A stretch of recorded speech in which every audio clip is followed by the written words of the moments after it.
हज़रत इमाम अहमद बिन हंबल फरमाते मैं ग़ुलाम ख़रीदने गया, उसने मेरे साथ शर्त रखी कि हुजूर आप मुझे ख़रीद के ले जाने हैं, मेरी शर्त यह है कि मैं दिन को आपकी ड्यूटी करूँगा, रात को नहीं करूँगा। फरमाते मैं ले आया, घर ला के मैंने पूछा तेरा नाम क्या है? कहने लगा हुजूर ग़ुलामों का नाम नहीं होता। खाएगा क्या? हुजूर ग़ुलामों की चाहत नहीं होती, जिस नाम से पुकारोगे आ जाऊंगा, जो दोगे खा लूंगा। कहा किस कमरे में रहोगे? कहा हुजूर ग़ुलामों के नखरे नहीं होते। कहते मैंने कहा फिर भी ये कमरे हैं, पसंद कर लो। एक टूटा फूटा सा कमरा उसने पसंद कर लिया। इमाम अहमद बिन हंबल फरमाते मैं उसे काम बताता पर इतनी मेहनत से करता कि कमाल कर देता, मेरे इशारे समझता। एक दिन मैं तहज्जुद के वक्त उठा, उसके कमरे में गया तो वो तौबा तौबा पुकार रहा था। सुनो वलियों की तौबा। फरमाते उसके कमरे से चीखने की, या अल्लाह माफ कर दे, या अल्लाह माफ कर दे, अल्लाह माफी दे दे, तड़प रहा है, रो रहा है। और इमाम अहमद बिन हंबल फरमाते हैं हाल ये है कि उसके कमरे से लेकर आसमान तक नूर ही नूर फैला हुआ है, नूर ही नूर। और वो रोता है या अल्लाह माफ कर दे, या अल्लाह माफ कर दे। फरमाते मैं सोचने लगा माफी किस चीज की मांग रहा है। फरमाते वो खुद ही बोला, और माफी देखो भाई, तौबा देखो अल्लाह वालों की। कहने लगा अल्लाह मैं तेरा बंदा हूं, तूने जिंदगी दी, नेमत दी, आंखें दी, कान दिए, सांसें चलाई, बगैर मांगे सारा कुछ दिया। चाहिए तो ये था कि मैं दिन रात तेरी बारगाह में झुका रहता, पर मुझे माफ कर दे। मेरे ऊपर इमाम अहमद बिन हंबल के भी हुकूक है, मेरे मालिक का भी हक है, इसलिए मैं दिन सारा इबादत नहीं कर सकता, बस 5 नमाजें पढ़ सकता हूँ। रात में जागता रहता हूँ तेरे हुजूर। अल्लाह वो जो सारा दिन मैं इबादत नहीं ना कर पाता, मुझे माफ कर दे।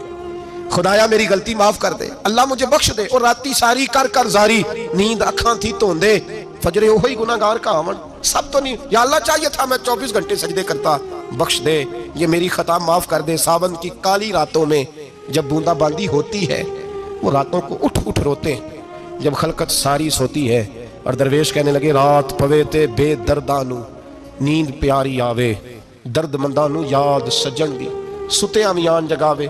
या अल्लाह माफ कर दे, मैं सारा दिन सजदे नहीं कर पाता, सारा दिन लंबी न माफी दे दे, ये तौबा है अल्लाह वालों की। इमाम अहमद बिन हंबल फरमाते हैं फजर के वक्त वो मेरे साथ मस्जिद गया, मैंने उसका चेहरा देखा, मैं उसको कोने में ले गया, मैंने कहा जा तू अल्लाह की रजा के लिए आजाद है, जा मैं अपने हक माफ करता हूँ, मकान तेरे पास रहेगा, खाना तुझे मिलेगा, तू आजाद है। उसने कहा हुजूर हुआ क्या, हुआ क्या? हमारी तो ख्वाहिश है ना कि बंदा उस वक्त मिलने आए जब मैं तस्बीह पढ़ रहा हूँ, कोई उस वक्त घर पहुंचे जब मैं सजदे में हूं, लोगों को पता चले बड़ा नेक है, बड़ा नमाजी है। उस वक्त किसी की नजर पड़े जब मैं बिल्कुल कुरान पाक पे बैठा हूं। फरमाते हैं जब मैंने कहा ना तू आजाद है, तो कहने लगा हुजूर क्या हुआ? फरमाने लगे रात मैंने तेरी तौबा देख ली है, तौबा देख ली। इमाम साहब फरमाते हैं वो फिर तड़प के रोया, सजदे में सर रखा, तूने ये क्या अजब किया, मुझको भी फाश कर दिया, मैं ही तो एक राज था सीना कायनात में, मैं सिरापा मखजन राज था, मैं रहा था मुद्दतों राज में, ये तेरा शौक दीद कशा कशा मुझे भी खींच लाया मजाज में। ए अल्लाह पर्दा ही खोल दिया तूने, ये इबादतें, ये तौबा, ये रियाजतें, ये तेरा मेरा राज था, अल्लाह तूने पर्दे ही खोल दिए, मेहरबानी कर मुझे पर्दा पोशी अता फरमा, अल्लाह माफ कर दे, मुझे पर्दा पोशी अता कर। हजरत इमाम अहमद बिन हंबल फरमाते हैं सजदे में उसने बुलंद आवाज से अल्लाहु अकबर कहा, फिर वो गिरा, उसकी रूह परवाज कर गई, परवाज कर गई, चला गया, रुखसत हो गया। ये आशिक का जनाजा है, जरा धूम से निकले, महबूब की गलियों से जरा घूम के निकले। ओ भाई इस बात पे भी तौबा है कि या अल्लाह मैं सारा दिन नफल नहीं पिए, ये अल्लाह के वलियों की तौबा है। सारा कुछ कर कर आके ना, सारा कुछ कर कर आके फिर भी माफी, ड्यूटियां करके सारी फिर भी माफी, या अल्लाह माफ कर दे। सारा दिन इबादत करके फिर भी अल्लाह बख्श दे। वो नेकोकार होने के बावजूद तौबा करते हैं, यहाँ गुनाहगार डटे हुए, डट गए। तौबा बंदे को अल्लाह के करीब कर देती है।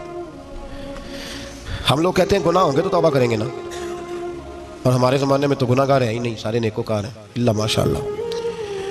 गुनाहगार होंगे तो तौबा करेंगे। कई दफ़ा ना हमारा भाई नाराज़ हो जाता है, दोस्त नाराज़ हो जाता है, तो जब नाराज़ होता है ना बहुत ज़्यादा, बोलता नहीं, तो हम फिर करीब जाते हैं, उसको पूछते हैं क्या बात है, क्यों नाराज़ है, इधर देखे मेरी तरफ, क्यों नाराज़ है, क्या हुआ? वो कहता है नहीं नहीं बस छोड़ो, हमें नहीं पता होता, तफसील पूछनी पड़ती है, बात करनी पड़ती है। फिर वो बताता है कि वो जो तूने एक जुमला कहा था ना, वो तुझे नहीं कहना चाहिए था। फिर हमें ख्याल आता है हाँ मुझसे गलती हो गई, फिर हम क्या करते हैं, माफी मांगते हैं, राजी करते हैं। होता है ऐसे कि नहीं होता है ना जनाब? तो बंदे से तू बाज़ औक़ात ऐसा मामला हो जाता है तुझे पता नहीं, तो क्या अल्लाह की ऐसी नाफरमानी नहीं हो जाती जिसका तुझे पता ही ना हो? अल्लाह के बंदे रोज रात को माफी मांग के सोते थे, रोज। पता नहीं कोई अनजाने में जुमला ना निकल गया हो, हर वक्त डरे रहते थे सहमेर, बंदों से नहीं, किससे? जोर से बोलिए। डरे रहते थे, या अल्लाह माफ कर दे। उनकी तबीयतों पे खशियत तारी रहती। हम दलेर लोग हैं, तवज्जो नहीं करते अजीज भाई। और हम उस वक्त तवज्जो करते हैं जब मोहलत खत्म हो जाती है, जब सजा का वक्त शुरू हो जाता है। मेरी बात याद रखना, एक वक्त तक अल्लाह मोहलत देता है बंदे को, गुनाह करता है अल्लाह मोहलत, फिर सजा शुरू होती है, फिर बंदा उसकी पकड़ में आता है। फिर जब पैर फिसलता है तो किसी जगह उसका हाथ दोबारा नहीं पड़ता, वो फिर फिसलता ही जाता है। याद रखना, हम मोहलत के वक्त तौबा नहीं करते, और जब फिसल जाते फिर हम कहते हैं ओहो ये क्या हुआ।